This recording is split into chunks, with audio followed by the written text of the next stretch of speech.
We are here to frighten and disturb. But before we do, I'd like to thank Julie Davis for joining our Patreon. We appreciate every piece of support we get. And now, listen at your own discretion. You must be either mad or insane to seek out this godforsaken place. But since you're here, I guess I can show you the nest of horrors. Don't fall in.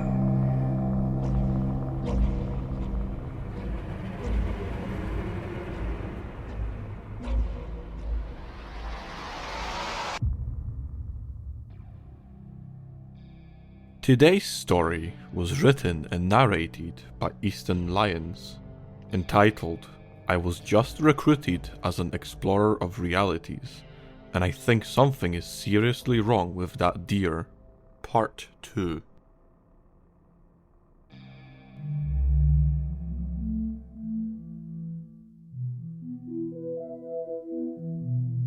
After joining the shadowy Artemis Corporation and fainting from a chance encounter with a deer standing on two legs, I should have known things weren't as they seemed. Now that I've been around for a while, I think I'm starting to understand what this place is all about. I'd awakened with a start, finding myself exactly where I had fallen in the first place. Georg was still speaking, his eyes fixed on the mirror portal thing as he continued his tale, completely oblivious to my sudden heart attack. Interesting, yes? We found it years ago, going through great lengths to... I picked myself off the ground, cautiously scanning my surroundings for that freaking abomination of nature. Not only was it invisible to everyone here, but the thing screamed like a man and scared me half to death. I was still searching for the deer when Georg grabbed my arm. This way, son. She's waiting for you. I followed the man through even more checkpoints, haunted by the animal that stuck to me like glue. I eyed the entryways, worried I would run into the bipedal wonder himself, only to find myself in a beautiful hall with the most exquisite materials. Statues and exotic plants crowded the space. Various scientists and doctors confided near a flowing stream. In the center of the hall was a massive sculpture of the god Artemis, wielding a bow with determined eyes. She has been more than patient, especially since you're one of the last ones here. Everything about the place sent shivers up my spine. Vast display of wealth seemed equal to evil corporation in my book, but I bit my tongue. Georg led me through more beautifully sculpted halls to a large central meeting room, one that looked towards the town proper from the cavern's top. There a young woman sat waiting patiently, her eyes sparkling with life. She smiled as I entered the room, introducing herself as Symphony Garf, the head of the Artemis program and all of its assets. The woman was drop-dead gorgeous. So much, in fact, that my mind struggled comprehending the sight of her, that I became increasingly afraid. A feeling of dread filled my soul as she spoke, something that reminded me of the time I tripped and knocked a woman's wig off. I trip a lot, it happens. Long story short, here's what she told me. The project was secretly founded in 1948, following the creation of the Universal Declaration of Human Rights by the United Nations. The founders, notably Eleanor Roosevelt of the United States, followed by representatives of Canada, Lebanon, France, and India, among others, sought changes to the way humanity progressed, as science had become immoral and oppressive. They created Artemis to shoot true and create a new world free from dangerous hands. A new secret organization that actually was the good guys for a change. I saved some of the more interesting points in my notes. Objective currently is the study of foreign entities for advancement of the human species, not for monetary gain. Nearly 120 countries participate. They're almost 50 years ahead in created technologies. All testing is voluntary, full disclosure of possible outcomes, like all the ways you could die, which are quite a few. No knowledge or technology used for warfare, no discrimination, 5 ambassadors, single person. Here's an interesting one. Any breach in conduct by any nation will lead to expulsion from the program, annexation, or even total annihilation. Ever heard of Slovencam? Didn't think so. All world leaders are given an opportunity to join. Operatives can cross all borders, and general public will only be informed of threats if necessary for survival. If you haven't fallen asleep reading this, then you are superhuman. Because I fell asleep halfway through typing those points, with the librarian kicking me out of my chair. Honestly, rudest old lady I've ever met. The library here sucks, but it is free after all. Anyways, we finished the meeting with Symphony offering me a job as both an explorer and test subject. I agreed, only to be given a pile of agreements and contracts thicker than a bowl of oatmeal. I signed through them all. The entire day in that room scanning paperwork for nearly every single possible outcome. From burning alive to going insane, being ripped apart by angry crowds, and finally, to have my soul sucked from my body. The pay was simply too good, so I checked all the boxes. I began training the following morning. Boot camp was physically strenuous, so I passed the physicals with flying colors. Medical training was mentally taxing, so the exams were a piece of cake. Growing up in a broken home, I knew how to take care of myself. I could bullseye with a rifle, fashion a shelter in the wilderness, ballroom dance if the occasion permitted. I could talk my way into nearly anything, and cover my tracks at will. I was prepared for anything they threw at me. Except, this wasn't any normal test. I was taken deep within the compound to a section referred to as the Den, perhaps referring to the contents it sheltered. While the upper floors contained many guards and turrets, the sheer number of checkpoints and fortifications located here sent chills up my spine. Men in full combat gear monitored the area with perfect precision, each wielding weapons that looked straight out of a space opera, mech suits, power armor. Heck, even a dog had a machine gun strapped to its back. All of this protection, and yet I didn't have a single weapon on me. "What's in there?" I asked a nearby guard. His voice sizzled through the air, morphed in tone from his breathing apparatus. "Whatever you bring back, Palmer."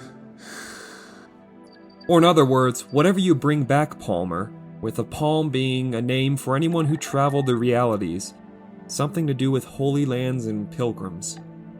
I swallowed as a large vault door slithered to the side, lights flashing and gears grinding as more halls were revealed before me. The smell of oil and stale air filled my lungs as I moved into the vault, followed by a burly fellow at my side. I passed both security and people in lab coats, diving deeper into the compound where the whole issue with the god began. The den's main purpose was to experiment, observe, and contain the anomalies found from both beyond our world and just across the street. Artifacts, entities, even people with respectful compensation and amenities, greater than anything I ever owned, were housed within its chambers, all constantly monitored by the greatest minds in the world.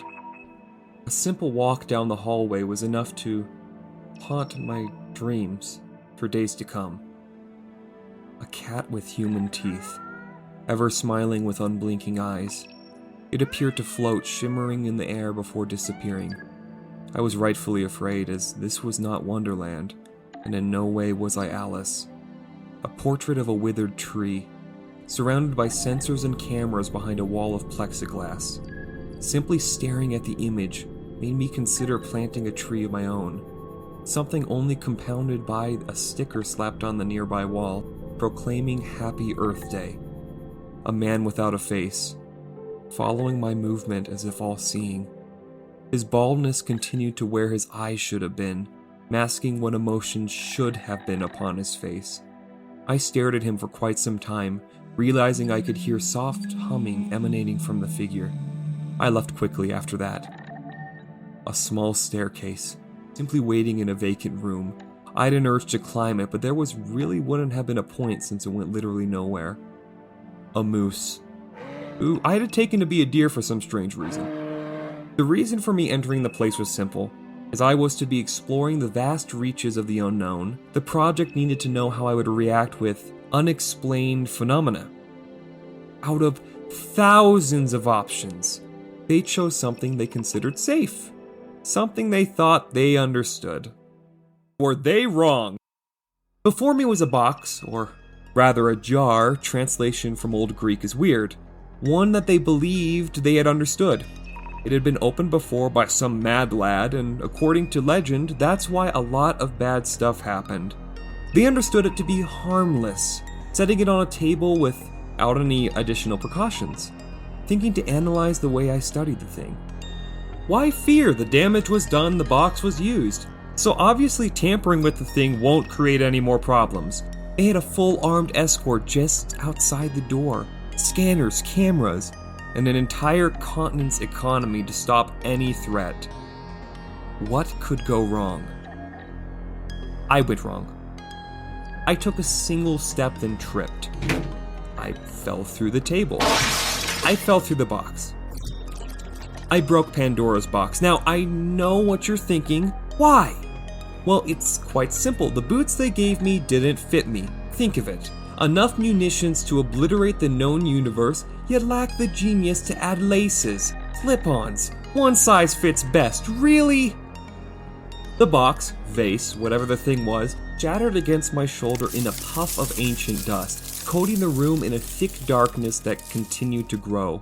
I stood in absolute terror, seeing a man clothed in ancient apparel appear out of nowhere, wielding a spear that seemed to sizzle in the dark.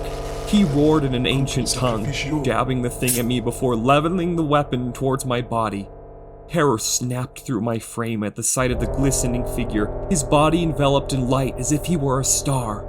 Simply seeing the figure made my mind threaten to tear in two, the light invading every ounce of my being like a growing cancer. I tried to run, I really did. But those stupid boots. You see, I didn't plan on tripping, and I had no clue that the god was older than the Queen of England. In the darkness, I failed to see his wrinkles and obvious lack of teeth, instead focusing on the lightning and the extreme glow. It didn't occur to me that the creator of Pandora's box was the Greek god Zeus, likely angering him in the accident. Anyway, as I'm writing this after that horrible incident, the old fellow is undergoing surgery to salvage his pacemaker. Would you believe it? The god of thunder needs a pacemaker to shock his own heart. Anyways, despite destroying the thing, I did tango with a god. So I finished my training with flying colors. The bosses felt like nearly killing an old man was good enough, so win-win, right? Although to be honest, I think the poor guy is a goner, so I really think I might have actually killed him. I would write more about my second meeting with the frighteningly gorgeous director or my following encounter with the two-legged deer, but the librarian is coming back. Oh, I'll have to explain what her deal is. If that is even possible.